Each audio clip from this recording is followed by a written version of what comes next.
자, 오늘 본문을 보면은 조금 일본어 성경 같아요. 다뜨네, 트달보스네, 뭐 이또 뭐 이러면서 그래서 약간 좀 일본 성경 같은데 그렇지 않습니다. 한글 성경입니다. 오늘은 본문 말씀을 가지고 다시 일어나는 힘, 뭐라고요? 다시 일어나는 힘이라는 제목으로 하나님 말씀을 증거하겠습니다. 성전 재건을 위해 이제 이스라엘 백성들이 포로에서 귀환을 했습니다. 여러 가지 압박과 두려움들을 이겨내고 이제 성전 기초를 쌓았습니다. 그래서 우린 주일날 그들의 통곡과 그들의 환호 소리가 그 자리에서 일어나는 현상을 보았습니다. 이렇게 이제 다시 힘을 모아서 이제 성전을 재건하려 할 때 이들에게 어떤 일들이 일어났는지를 이제 에스라서 4장부터 쭉 증거합니다. 우리 에스라서 4장 1절 2절을 다 같이 한번 읽어보겠습니다. 시작. 사로잡혔던 자들의 자손이 이스라엘의 하나님 여호와의 성전을 건축한다 함을 유다와 베냐민의 대적이 듣고 스룹바벨과 족장들에게 나와 이르되 우리도 너희와 함께 건축하게 하라.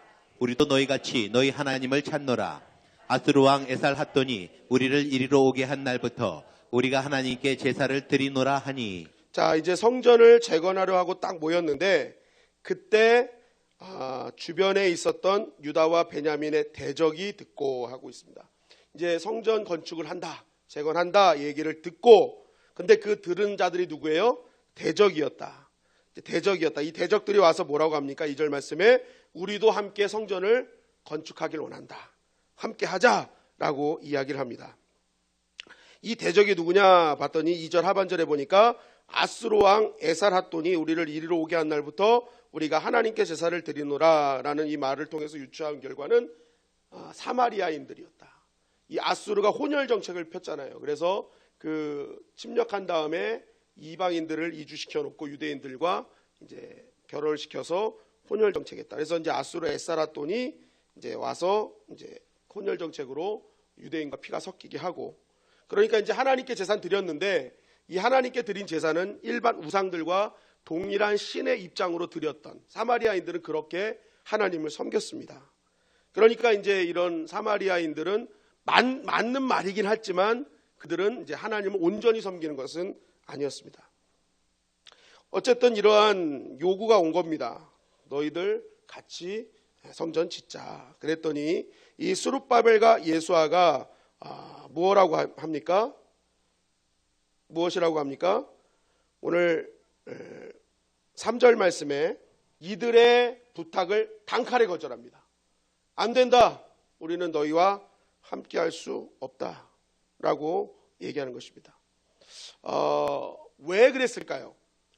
우리가 성전의 재료를 준비할 때 시돈과 두롯 사람, 이방인들도 같이 준비하게 했잖아요. 그러면은 사마리아인들도 같이 할 수 있는 거 아닙니까? 그런데 스룹바벨과 예수아는 단칼에 거절해요. 나 너희들과 함께 할 수 없다. 왜 그랬을까? 그 이유가 있었습니다. 그 이유는 이 사마리아인들의 요구는 동기가 순수하지 못했습니다. 우리 에스라서 3장 3절 말씀해 보니까 다 같이 읽겠습니다. 시작. 무리가 모든 나라 백성을 두려워하여. 자, 이스라엘의 무리가 주변에 있는 모든 백성들 어떻게 했다? 두려워했다.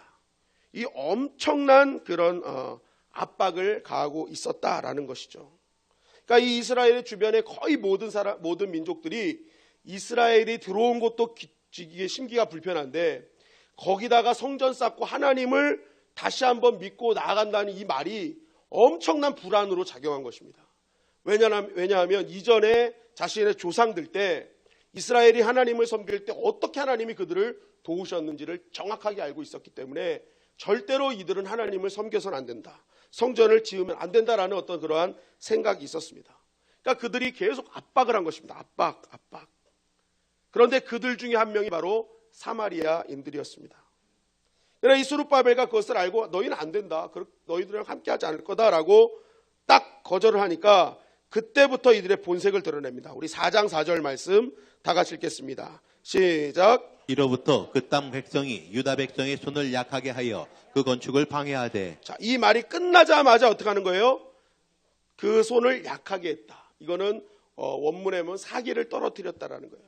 엄청난 사기를 떨어뜨렸어요. 그러니까 계속된 방해가 있었다라는 것입니다. 여러분, 그 이스라엘 백성들이 성전 재건을 위해서 복귀한 거 아닙니까? 정말 폐허가 된 땅을 복귀한 이유는 단 하나예요. 성전 재건할 거다. 그런 뜨거운 열망으로 왔단 말이에요. 그런데 그 뜨거운 열망을 이들이 얼마나 공격을 했으면 그 뜨거운 열망이 사라질 정도로, 그 사기가 떨어질 정도로 엄청난 압박과 공격을 했던 것입니다. 여러분, 만약 이들이 이게 동기가 순수했다면 너희들하고 하지 못하겠어. 그럴 때 어떻게 해야 됩니까? 그래, 그럼 나중에 필요한 도움을 요청해 하고 가는 게 맞는 거죠. 그런데 이들이 그 얘기가 떨어지자마자 외곽에서 공격을 하기 시작했다는 것은 그들이 처음부터 도우려는 동기가 들어와서 성전을 못 짓게 하려는 그러한 의도가 있었다라는 것을 증거하고 있습니다. 그런데 이들의 방법이 얼마나 집요하고 오랜 기간이었는지를 성경은 계속적으로 증거해요. 그게 이제 5절부터 쭉 증거하는 말씀인데, 여러분, 이들이 언제까지 방해했을 것 같습니까? 이스라엘의 삶을 몇 년 정도 방해했을 것 같습니까? 몇 년이요? 제가 답을 하나 알려드리면 성전 재건 방해는 한 15년 했어요. 15년. 몇 년 했을까요? 그 이후에 삶을 좀 더 성벽 재건하고 다 해야 되거든요. 삶을 재건하고. 오늘 말씀에도 보면 나오는데 이 연수로 따지면 100년 정도. 100년을 괴롭혀요. 6절에 보니까 아하수에로 왕이 나오죠. 이게 에스더 왕비의 남편이잖아요. 크세스인가? 그 왕이잖아요. 그 300이라는 영화에서 나는 인자하다 했던 그 사람이 아하수에로입니다. 크세스. 근데 또 11절에 보니까 아하수에로 왕의 아들인 아닥사스다 왕까지 등장합니다. 그러니까 성전 재건이 주전 520년이었는데요. 이 아닥사스다 왕이 주전 424년까지 다스렸어요. 그러니까 거의 100년이라는 시간. 이 시간 동안 계속 이스라엘 백성들이 이스라엘 백성을 공격했다. 조서를 내리고 계속 왕들에게 이스라엘 백성들을 다그쳤다라고 얘기하는 것입니다. 그러면서 이제 어떤 분들은 이 얘기를 들으면서 이런 신학자들이 이런 얘기를 해요. 어떻게 지금 100년 후에 있었던 사람들까지 이 얘기를 들춰내서 이렇게 하니까 이거 순서가 뭔가 잘못됐다. 성경 잘못됐다. 그렇게 얘기를 하는데 실상 그렇지 않다는 거죠. 왜냐하면 이게 후대에 쓰여진 겁니다. 회상을 하면서 쓰여진 거예요. 그러니까 이 에스라가 쓰면서 어떤 생각을 한 겁니까? 이들의 계속된 압박과 이러한 계속 괴롭힘이 순간 쓰고 있는데 이들은 정말 오랫동안 우리를 괴롭혔어요 하면서 열거하는 거예요. 예를 들면 일본이 임진왜란을 통해서 우리나라를 침략했어요 라고 쓰다가 지금 우리가 쓰게 되면은 뭐까지 연결되겠어요? 그들의 야욕은 어디까지 있었다? 일제시대까지 있었다. 일제점령기까지 있었다. 이렇게 쓸 수 있잖아요. 지금 우리가 만약에 일본에 대해서 쓰게 된다면 그런 거죠. 에스라 쓰다가 이들이 이때 이렇게 방해를 했는데 얼마나 방해를 했냐면 이 아하수에로와 아닥사스다까지 계속적으로 끊임없이 방해를 했다라고 이렇게 역사적으로 기술을 했다는 것입니다. 그러니까 이들이 얼마나 집요하게 얼마나 오랫동안 이 이스라엘 백성들을 괴롭혔는지를 성경은 정확하게 우리에게 증거하고 있어요. 그런데 더 놀라운 사실은 이 100년 동안의 괴롭힘이 그냥 무식하게 그냥 이렇게 막 쳐들어와 가지고 힘들게만 하는 괴롭힘이 아니었다라는 거예요. 오늘 에스라서 4장 13절을 보면 이렇게 증거하고 있습니다. 다 같이 읽겠습니다. 시작. 이제 왕은 아시옵소서. 만일 이 성읍을 건축하고 그 성곽을 완공하면 저 무리가 다시는 조공과 관세와 통행세를 바치지 아니하리니 결국 왕들에게 손해가 되리이다. 자, 우리 15절 말씀 읽겠습니다. 시작. 왕은 조상들의 사기를 살펴보시면 그 사기에서 이 성읍은 패역한 성읍이라 예로부터 그 중에서 항상 반역하는 일을 행하여 왕들과 각 도에 손해가 되는 것을 보시고 아실지라 이 성읍이 무너짐도 이 때문이니이다. 우리 4장 16절 말씀 시작. 이제 감히 왕에게 아뢰오니 이 성읍이 중건되어 성곽이 준공되면 이로 말미암아 왕의 강 건너편 영지가 없어지리이다 하였더라. 자, 13절, 15절, 16절 말씀은요. 이들이 얼마나 집요하게 오랫동안 괴롭혔는가, 그 괴롭힌 방법이 무엇인가, 그 공격 방법을 설명한 말씀입니다. 이들은요 그냥 막무가내로 무식하게 공격한 것이 아니라 굉장히 정치적으로, 체계적으로, 경제적으로 모든 논리로 굉장한 정확한 체계를 가지고 공격했다는 거예요. 여러분, 사단 마귀가 우리를 공격할 때도 이렇게 공격하는 것입니다. 막 우리가 요즘 예전에 TV에 보면은 저승사자가 이동욱 나오고 막 도깨비가 공유로 나오니까 막 다들 막 그게 막 환상을 갖고 있어요. 도깨비에 대한 환상을. 근데 그렇지 않다는 거예요. 그게 광명의 천사인 거예요. 광명의 천사로 등장한다, 사단이. 그런 얘기가 성경에 있잖아요. 그러니까 사단의 공격 방법이 바로 이렇다는 거죠. 그냥 막무가내로 공격하지 않는다. 굉장히 체계적으로 공격한다. 그런데 그 체계적인 공격이 뭐예요? 13절은 세금에 대한 이야기죠. 그들은 세금을 바치지 않을 것이다. 이 14장 상반절에 보니까 우리가 이제 왕궁의 소금을 먹음으로 라는 말씀이 있어요. 이 소금, 이게 그 고대 사역에는요 변치 않는 물건이 소금이었기 때문에 계약할 때 소금으로 합니다. 소유금. 우리의 계약은 변치 않아요. 그런데 여러분, 이 봉급을 뜻하는 셀러리라는 단어도요 라틴어로는요 셀러리우스, 여기 라틴어 여기서 유래됐는데 이것이 소금이라는 뜻입니다. 그러니까 그 당시에는 소금을 봉급처럼 주고 소금을 계약으로 여기는, 그러니까 이 주변국들이 뭐라고 하는 겁니까? 당신과 우리는요 소금으로 맺어진 관계예요. 그래서 우리는 끊임없이 당신들한테 줄 건데 이들은 그렇지 않을 거예요. 이들은 분명히 나라 세우면, 이렇게 재건되면 이들은 세금을 내지 않을 거예요.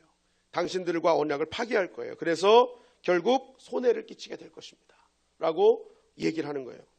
특별히 지금 페르시아가요 이 얘기를 듣는 이 시기가요 그 그리스와의 살라미스 해전에서 대패를 한 순간이었어요. 그런 시기예요. 그러니까 국고에 세금이 없고 굉장히 나라가 힘들었던 시기였습니다. 그러니까 이들에게 지금 세금을 안 바친다는 얘기는 엄청난, 이게 말이 돼? 하면서 이게 화를 낼 수밖에 없는 그러한 상황이었다. 두 번째는 뭐예요? 15절은 반역을 일을 행하는 민족이다. 패역한 민족이다. 보통 질긴 민족이 아니다. 웬만하면 항복하지 않는다.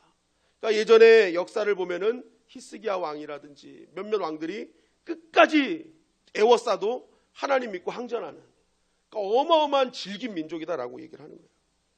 그리고 16절에 보니까 토지를 빼앗길 것이다. 이들이 하나님과 함께 할 때 그 다윗과 솔로몬의 영광이 어마어마했다. 이거는 유대 땅 그거 조금 빼앗기는 게 아니라 아예 그쪽 가나안 지방이 다 빼앗기는, 당신 페르시아 나라의 반이 없어지는 결과를 초래할 것이다 라고 이렇게 집요하게 체계적으로 공격했던 것입니다. 여러분, 우리는 먼저 이 말씀을 통해서 우리가 깊이 깨달을 수 있는 영적인 진리가 무엇입니까? 사단 마귀는 오늘도 믿음의 사람들을 끊임없이 공격하고 있다는 것입니다. 아주 집요하게 믿는 자들을 넘어뜨리기 위해서 수단과 방법을 가리지 않고 오늘도 공격하고 있다는 것입니다. 여러분, 우리가 신앙생활을 잘하기 위해서는 바로 여기서부터 시작됩니다. 마귀는 지금도 살아있다. 마귀는 지금도 살아서 믿는 자를 공격하고 있다. 여기서부터 인정하고 들어가야 우리가 신앙생활에 있어서 잘 넘어지지 않는다는 거예요. 여러분, 특별히 오늘 말씀해 보니까요 정확한 사명을 감당하는 자들에게 더 마귀들이 공격하더라는 거예요. 그냥 내 노선이, 신앙의 노선이 뭐 그냥 회색지대다, 그냥 뭐 이렇게 확실하지 않다, 이런 사람들에게는 마귀가 잘 공격 안 해요. 그러나 사명이 확실하고 신앙의 노선이 너무나 확실한 사람들은요 바로 공격 대상이 될 수 있다는 것입니다. 오늘 마귀가 공격한 사람들은 누구예요? 성전 재건하려고 했던 사람들이에요. 그냥 사람들이 아니에요. 정말 마음속에 성전 재건, 하나님의 나라의 재건으로 완전히 마음속에 막 들끓고 있는 사람들, 이 사람들을 체계적으로 공격했다는 것입니다. 여러분, 마귀는요, 사단은요, 그 믿음의 소속이 확실한 사람을 공격한다는 거예요. 사명이 확실한 자를 공격한다는 거예요. 여러분, 그래서요 교회를 공격할 때도 목사를 공격하고 장로님들을 공격하고 교구장님들, 목자님들, 또 찬양팀, 찬양대, 이런 어떤 예배를 인도하는 분들을 굉장히 많이 공격하는 거예요. 더 많이 공격에 노출되어 있다는 거예요. 마귀들은요 아무나 공격하지 않습니다. 한 사람 쓰러뜨리면 그 사람을 통해서 어떤 영향력이 있는지를 보고 쓰러뜨린단 말이에요. 공격한단 말이에요. 어떤 분들은 그래요. 내가 하나님을 더 잘 믿으니까 내 앞으로 일이 잘 풀릴 거야. 어떤 일도 없을 거야 라고 생각하지만 성경은 실제적으로 그렇지 않다. 믿는 자들을 더 공격한다. 확실한 노선에 있는 사람을 더 공격한다는 것입니다. 여러분, 신앙생활은 영적인 전쟁이기 때문에 우리가 더 믿으면 믿을수록 더 악한 것들이 공격하게 되는 줄을 여러분 꼭 믿으시길 간절히 바랍니다. 그래서 여러분, 어떤 분은 그래요. 그 얘기 듣고 그러면 이제 대충 믿어야지. 이제 이거를 이렇게 적용하는 거예요. 이제 그래, 잘 믿으면 공격해? 그럼 이제 대충 믿어야지. 설렁설렁 믿어야지. 그죠? 여러분, 그런 사람은요, 마귀의 공격은 피할 수 있으나 하나님의 은혜도 피해간다는 거예요. 하나님의 은혜도 피해가요. 마귀의 공격도 피해가고 하나님의 은혜도 피해간다. 여러분, 믿으면요, 힘들지만 끝까지 붙들고 나아가면 하나님께서 그 이길 힘 더하여 주실 줄 믿습니다. 그래서요, 눈물로 씨를 뿌리는 자는 뭐예요? 기쁨으로 단을 거둔다. 여러분, 씨를 뿌리는 거는요, 눈물이 흘릴 만큼 어려운 거예요. 신앙생활은요, 눈물을 흘릴 만큼 어려운 거예요. 그런데요, 그것을 끝까지 뿌리래요. 그러면 뭐가 생긴다? 기쁨으로 단을 거두게 될 날이 온다. 여러분, 신앙생활이 왜 힘들까요? 신앙생활은요, 세우는 일이기 때문에 그렇습니다. 내 영혼을 세우고, 내 가정에 하나님의 나라를 세우고, 교회를 세우고, 여러분, 이거 세우는 일이요, 쉬운 일이 아니잖아요. 정말 터 닦아야 되죠. 기둥 세워야 되죠. 할 일이 너무너무 많아요. 여러분, 근데요, 부시는 일은 어려워요, 쉬워요? 쉬워요. 망치 하나 갖고 있으면 그냥 다 부숴버리면 돼요. 준비할 게 없어요. 우리가 해변에서 모래성을 쌓아요. 1시간 동안 열심히 막 쌌어요. 파도 한 방이면 그냥 무너져요. 세우는 건 어려운데 파괴하는 건 쉬워요. 여러분, 그래서요, 믿음은요, 사실 처음에 세우는 거기 때문에 굉장히 어렵습니다. 그런데 마귀는 우리보다 덜 지쳐요. 왜요? 마귀는 파괴하는 자들이기 때문에. 걔네는 지치지 않고 해요. 파괴하는 거기 때문에. 그런데 우리는요, 믿음이 이게 세우는 거기 때문에요, 때로는 지치고 힘들 때가 있어요. 그래서 성경은 뭐라고 하는 거예요? 그때 성령님을 의지하라는 거예요. 성령의 충만함을 받으라라는 거예요. 그 힘 갖고 세우는 거지 너 힘 갖고 세우는 것이 아니다. 세우는 것은 비록 어렵지만 세워놓으면, 반석 위에 세우면 뭐예요? 비가 와고 창수가 와도 요동하지 않는다. 그러니까 예수 그리스도의 능력이 힘입어 세우라는 거예요. 세우라는 거예요. 눈물로 씨를 뿌려라. 힘든 일이다. 그러나 눈물 뿌려라. 그러나 그 눈물을 통해서 기쁨으로 단을 거둘 것이다. 여러분, 우리가 포기하지 않고 끝까지 눈물 흘리면서 씨 뿌리면 하나님께서 반드시 그 열매 거두게 하실 줄 믿습니다. 자, 그렇다면 또 한 가지, 우리가 이러한 악한 마귀를 이겨야 되는데, 정말 맨날 파괴하는 이 마귀를 이겨야 되는데 어떻게 이겨야 되느냐? 그 말씀이 이제 에스라서 5장 말씀에서 답을 주는 거예요. 에스라서 5장 1절 2절 말씀을 다 같이 읽겠습니다. 시작. 선지자들 곧 선지자 학개와 이또의 손자 스가랴가 이스라엘의 하나님 이름으로 유다와 예루살렘에 거주하는 유다 사람들에게 예언하였더니, 이에 스알디엘의 아들 스룹바벨과 요사닥의 아들 예수아가 일어나 예루살렘에 있던 하나님의 성전을 다시 건축하기 시작하며 하나님의 선지자들이 함께 있어 그들을 돕더니. 자, 이렇게 멈췄던 성전 공사, 너무나 큰 공격과 집요한 이 압박으로 인해서 정말 숨 쉴 수 없는 그런 상황 속에서 멈췄던 성전 공사를 했던 스룹바벨과 예수아가 일어났어요. 그동안 멈춰있던 이들이 일어났어요. 여러분, 일어났다는 것은 그 전에 뭐 했다는 거예요? 앉아있었다. 주저앉았다. 아무런 희망도 없었다는 거예요. 이들이 그냥 주저앉아서 아무런 희망도 없이 앉아있을 때 이들이 갑자기 일어났어요. 일어나서 다시 건축하기를 시작했더니 하나님의 선지자들이 함께 있어 그들을 돕기 시작했어요. 갑자기 이들이 일어나기 시작했어요. 왜 일어났느냐? 왜 일어났느냐? 1절 말씀을 다 같이 읽겠습니다. 시작. 곧 선지자 학개와 이또의 손자 스가랴가 이스라엘의 하나님의 이름으로 유다와 예루살렘에 거주하는 유다 사람들에게 예언하였더니. 자, 여기서 말씀하는 게 뭡니까? 하나님의 선지자들이 그 말씀을 듣고 말씀을 가지고 이스라엘 백성에게 다가가서 그 말씀을 선포했더니 그들이 어떻게 됐다고요? 일어나더라. 그들 가운데 왜 앉아 있었을까요? 그들이 왜 힘이 없었을까요? 왜 희망이 없었을까요? 뜨겁던 하나님의 말씀이 식어졌기 때문에 그래요. 사람의 말, 사람의 협박, 그것이 마귀의 그런 어떤 관계들이 오히려 그들의 마음속에 자리 잡고 있으니까 일어나지 못했던 거예요. 그런데 이들 가운데 뭐가 임했어요? 하나님의 말씀이 임했던 것입니다. 하나님의 말씀이 임하고 그 말씀을 내 말씀으로 붙들었더니 그들이 그 자리를 일어나게 되었다는 거예요. 여러분, 마귀를 이기는 힘은 말씀밖에 없는 줄 믿습니다. 여러분, 말씀이 왜 힘을 줍니까? 말씀은 하나님이시기 때문에 그래요. 말씀은 예수님이시잖아요.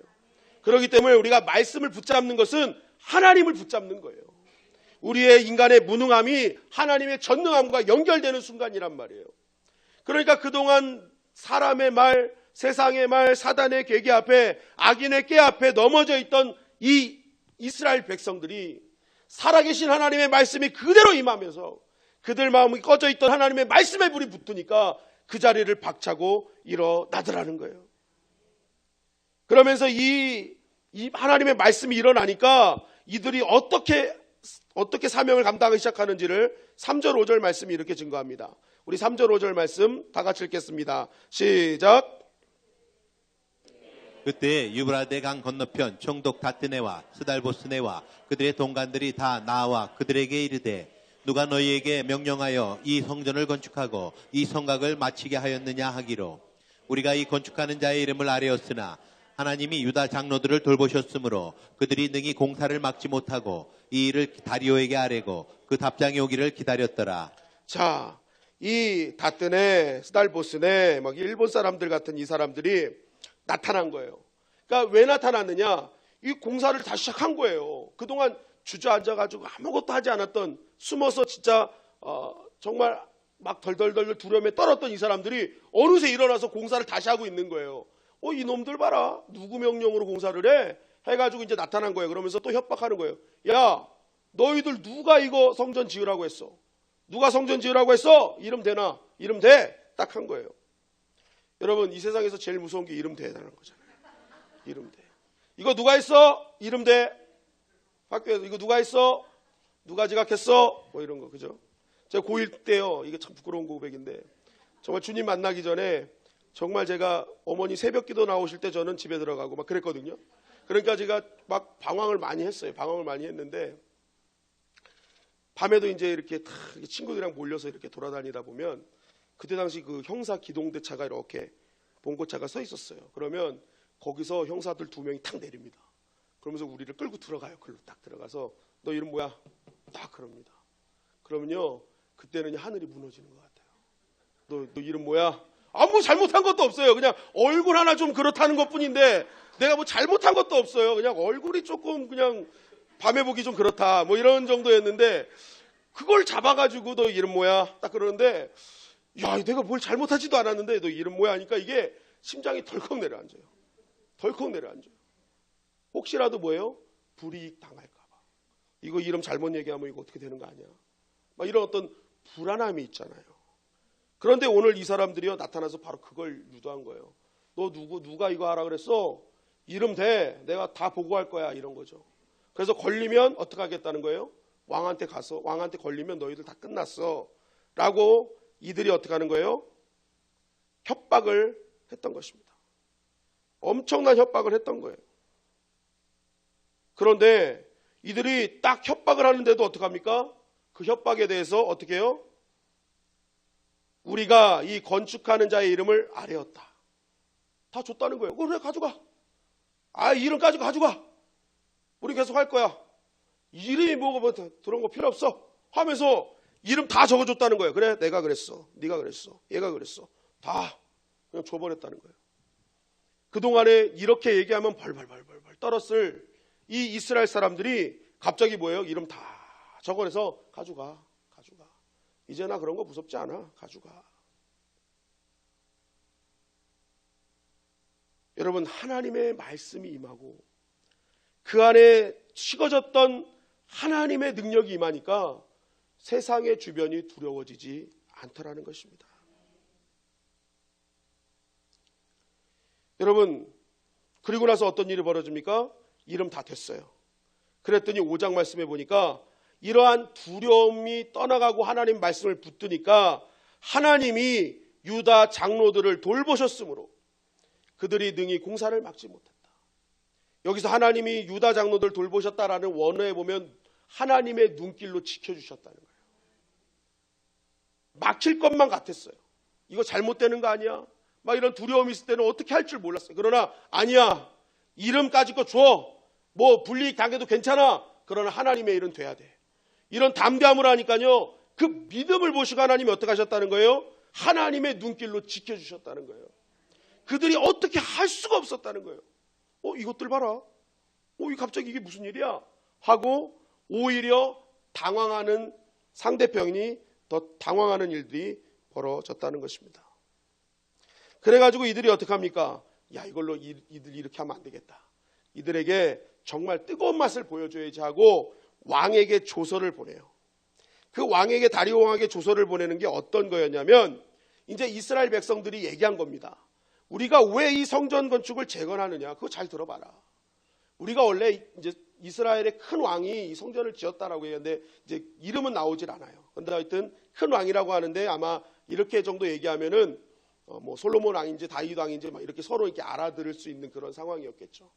큰 왕이 이렇게 성전을 지었는데 우리가 하나님 앞에 반역해버림으로써 결국 우리는 성전이 무너지고 결국 포로로 끌려갔다. 그런데 하나님께서 약속의 말씀대로 70년 뒤에 고레스 왕에게 감동을 주셔서 70년 만에 돌아오게 해서 고레스 왕이 성전 지으라고 돈도 다 주고 성전 그릇도 다 주고 다 그렇게 해서 이렇게 성전을 짓게 된 것이다. 한번 이게 맞는지 안 맞는지 가서 한번 봐라. 만약에 아니면 우리가 다 벌 받겠다 하면서 이 얘기를 이들에게 했던 것입니다. 그래서 이들이 그 조서를 그대로 써가지고 왕에게 보냈던 거예요. 여러분, 이들이 왜 이것을 보냈을까요? 당시 상황을 보면은요, 바벨론 나라에서 페르시아로 왕조가 바뀌었어요. 나라가 바뀌었단 말이에요. 그러면은 그 오랜 시간 동안 이 기록이 남아있을 수 있을까? 느부갓네살이 있었던 그 기록이 남아있을 수 있을까? 이런 어떤 남지 않았을 것이다. 이라크와 이란이거든요. 완전 나라가 달라요. 그러니까 이들은 이게 없을 것이다. 그러면 결국 이들의 이야기는 거짓말이 될 것이다. 그러니까 이들은 이제 곧 왕을 반역한 자들로서 죽을 것이다라고 생각을 했던 것입니다. 그래서 이렇게 조서를 딱 보내놨더니 어떤 일이 벌어졌는지를 에스라서 6장 1절 2절이 이렇게 증거하고 있는 것입니다. 다 같이 읽겠습니다. 시작. 이에 다리오 왕이 조서를 내려 문서창고 곧 바벨론의 보물을 쌓아둔 보물정각에서 조사하게 하여 메대도 앙메다 궁성에서 한 두루마리를 찾았으니 거기에 기록하였으되. 자, 다리오 왕이 이제 조서를 내리는 거예요. 자, 한번 이런 게 있다는데 찾아봐라 해가지고 바벨론의 보물을 쌓아둔 곳에서 그 많은 곳에서 막 찾는데 이게 나옵니까? 얼마나 많은 보물들이 있었고 얼마나 많은 문서들이 있겠습니까? 그거 찾는 게 쉬운 게 아니에요. 그런데 이 다리오 왕이요, 여기서 멈추지 않고 전국을 다 뒤져봐라 라고 했던 거예요. 그랬더니 앙메다 궁성에서 한 두루마리가 나왔다는 거예요. 이 앙메다 궁성은요, 이 고도가요, 기존 바벨론의 위치보다 높은 곳에 있었답니다. 그러다 보니까 여름을 나기가 좋았던 궁전이었대요. 그래서 이 더울 때는 왕들이 여기 와서 뭐 업무도 하고 했던 그런 곳이었는데 거기다가 두루마리를 두고 왔었던 거예요. 그런데 그 많은 두루마리 중에서 두루마리를 딱 찾았는데 그 이야기가 그대로 있었던 거예요. 여러분 한번 생각해 보십시오. 그 많은 역사들 중에 이 두루마리 하나 찾는다는 게 쉬운 일입니까? 어려운 일입니까? 진짜 어려운 일이에요. 그런데 이것을 찾아냈다는 것은 하나님께서 그들 가운데 모든 것을 운행하고 계셨다는 증거라는 것이죠. 그런데 더 놀라운 사실은 이때부터 벌어집니다. 이것을 딱 보더니 다리오가 어떻게 했는지를 6장 3절 4절이 이렇게 증거합니다. 다 같이 읽겠습니다. 시작. 고레스 왕 원년에 조서를 내려 이르기를 예루살렘에 있는 하나님의 성전에 대하여 이르노니 이 성전 곧 제사 드리는 처소를 건축하되 지대를 견고히 쌓고 그 성전의 높이는 60규빗으로 너비는 60규빗으로 하고 큰 돌 3켜에 새 나무 1켜를 놓으라. 그 경비는 다 왕실에서 내리라. 자, 고레스 왕 원년의 조서를 탁 보니까 이게 만든 거예요. 그러니까 이 다리오 왕이 뭐 합니까? 자, 이제부터 이렇게 건축해라. 쭉쭉쭉쭉 다 얘기를 해주는 거예요. 그리고 그거는 경비는 앞으로 어디서 된다? 왕실에서 되겠다. 다 왕실에서 되겠다. 그리고 6절 7절 말씀을 다 같이 읽겠습니다. 6절 7절 시작.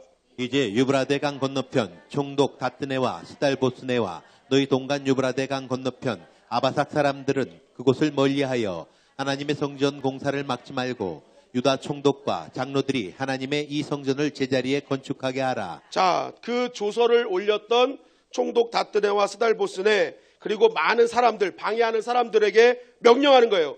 이제 성전 공사하는 데서 떨어져라. 너희들 그 공사하는 거 여태까지 방해했는데 이제 떨어져. 그리고 그 공사 막지 말고 그 총독, 유다 총독들과 장로들이 하나님의 성전을 잘 건축할 수 있도록 그 자리에 그냥 놔둬라. 건들지도 마라. 아예 건드렸다가 가만두지 않겠어. 하면서 또 8절에 이렇게 얘기하는 겁니다. 8절 말씀 시작. 내가 또 조서를 내려서 하나님의 이 성전을 건축함에 대하여 너희가 유다 사람의 장로들에게 행할 것을 알리노니 왕의 재산 곧 유브라데 강 건너편에서 거둔 세금 중에서 그 경비를 이 사람들에게 끊임없이 주어 그들로 멈추지 않게 하라. 자, 이 말씀은 다른 게 아니에요. 그냥 성전 짓는 돈이 멈추지 않도록 계속 제공하라는 거예요. 세금도 면제하고 이들이 불편함 없이 성전 짓을 수 있도록 그렇게 해라. 공급해줘라 라는 거예요. 그리고 더 놀라운 사실은 11절 12절 말씀에 증거하고 있습니다. 다 같이 읽겠습니다. 시작. 내가 또 명령을 내리노니 누구를 막론하고 이 명령을 변조하면 그의 집에서 들보를 빼내고 그를 그 위에 메어 달게 하고 그의 집은 이로 말미암아 거름더미가 되게 하라. 만일 왕들이나 백성이 이 명령을 변조하고 손을 들어 예루살렘 하나님의 성전을 헐친데 그곳에 이름을 두신 하나님이 그들을 멸하시기를 원하노라. 나 다리오가 조서를 내렸노니 신속히 행할지어다 하였더라. 자, 다리오가 뭐라고 합니까? 내가 지금 이제 이렇게 명령을 딱 보냈는데 이거 변조하면 내가 그 지방 가면 박살낼 거야. 아예 다 뜯어내버릴 거야. 아예 그냥 멸망을 시켜버릴 거야 라고 얘기하는 거예요. 그리고 나서 혹시라도 내가 모르게, 내가 아는 사람들은 내가 처치할 건데 내가 모르게 변조하면은, 그래서 이 성전 짓는 것을 힘들게 하면 하나님이 그들을 멸하시기를 내가 기도할 거야. 이방 왕이 아예 이스라엘 백성의 편이 되어가지고 이 명령 변조하지 마. 내가 알면 내가 가만히 안 둘 거고, 만약에 내가 모른다 할지라도 난 그들을 하나님이 멸하시기를 난 끝까지 기도할 거야 라고 조서를 내렸던 것입니다. 이 조서를 내리자마자 15년 동안 멈춰있던 성전 공사가 5년 만에 끝나버려요. 신속히 행하고 형통하게 행하였더라라고 6장 14절은 증거하고 있는 것입니다. 여러분 한번 보십시오. 지금 일어난 일들이 어떻게 일어난 것입니까? 또 15년 동안 이들은 하나님의 말씀이 아닌 사람의 말, 사람의 생각, 사람의 공격 앞에 두려워 떨고 있었어요.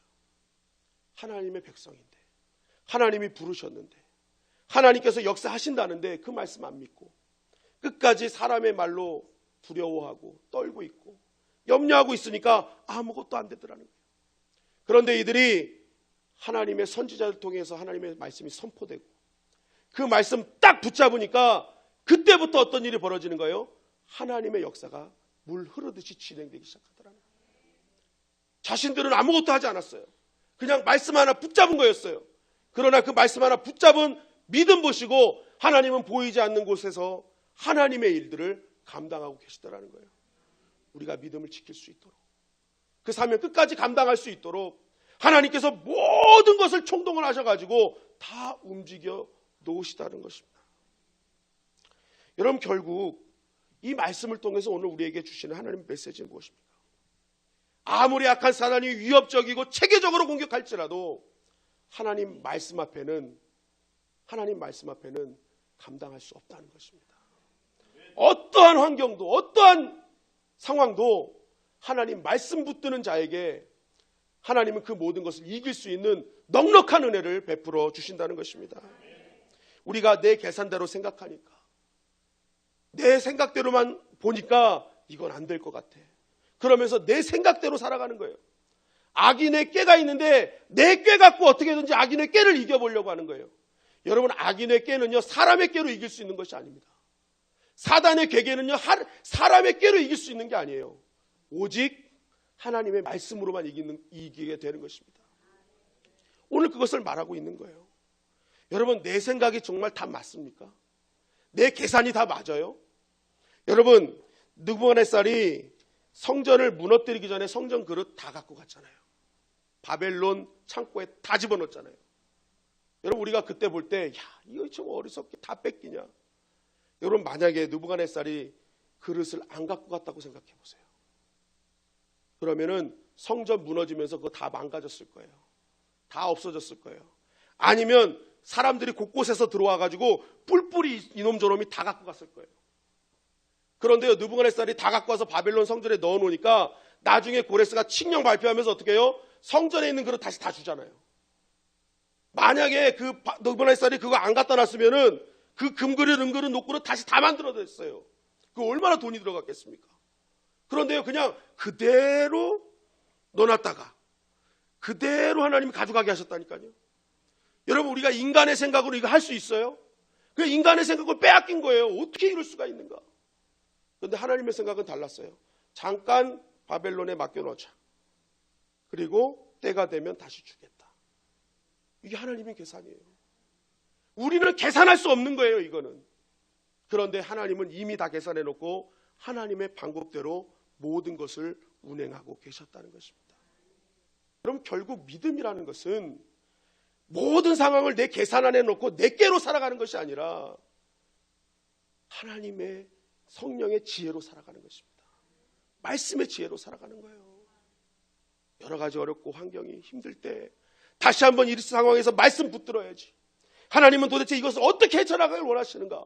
하나님의 그 매뉴얼을 보고 내가 다시 한번 일어서야지 하는 그 믿음을 보시고 하나님께서 내가 하진 않지만 나는 말씀 붙든 믿음 하나 있었지만 그 믿음 보시고 하나님이 역사해 주신다는 것입니다. 여러분, 낭망하고 좌절해서 넘어진 곳에 계십니까?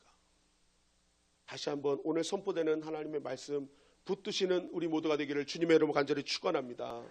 하나님 말씀 붙드는 자에게 일어나게 하시고 두려움 떠나가게 하시고 우리 눈에 보이지는 않지만 하나님의 방법대로 모든 상황들을 만들어 주셔서 우리가 해야 될 일들을 하게 하시고 하나님께서 이루실 일들을 하나님이 이루어 가시는 것입니다.